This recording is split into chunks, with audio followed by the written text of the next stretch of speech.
আসসালামু আলাইকুম এভরিওয়ান।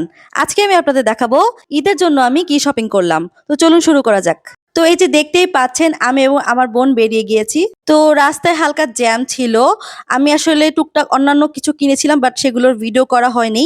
আমি এখন আপনাদের শুধু মেইন জিনিসটা দেখাবো। তো আমি আসলে আমার জন্য একটা ল্যাপটপ নিবো কারণ আমার আগের ল্যাপটপটা অনেক বেশি পুরনো হয়ে গিয়েছিল। ওটা দিয়ে আসলে ভালোমতো কোনো কাজ করতে পারছিলাম না, অনলাইন ক্লাস নিতে পারছিলাম না।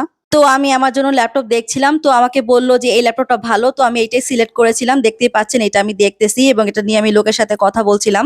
তারপর তারা আমার ল্যাপটপটা সেটআপ করে দিল। এরপর ল্যাপটপ নিয়ে আরো অনেক কথা বললাম। টাকা-পয়সা গুনে দেখলাম সব ঠিক আছে কিনা। এরপর ল্যাপটপ নিয়ে আরো অনেক কথা হলো। সবকিছু তারা ভালোমতো দেখিয়ে বুঝিয়ে দিয়েছিল। তাদের সার্ভিস আসলে অনেক বেশি ভালো। এরপরে আমি চলে গেলাম বিল পে করতে। দেখেন তারা আমার টাকাগুলা কিভাবে গুনতেছে। আহারে আমার মায়া লাগতেছিল। কতগুলো টাকা চলে যাচ্ছে আমার। খুব কষ্ট লাগতেছিল। বাট কি করব? ল্যাপটপ নিলে তো টাকা দিতেই হবে। তো এরপরে তারা টাকা-পয়সা গুনে দেখলো যে সব ঠিক আছে কিনা। তো আমি এই ঈদে আমার জন্য কোনো জামা-কাপড় কিনি নাই। আমি কিনলাম এই ল্যাপটপটা। এখন আমার কাছে শখ-আহ্লাদ থেকে হচ্ছে আমার কাজটা বেশি বড়।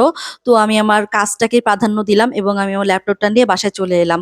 আমার আসলে অনেক ভাল লাগতেছিল কারণ অনেকদিন ধরে আমার ল্যাপটপের খুব দরকার ছিল। সো ধন্যবাদ সবাইকে।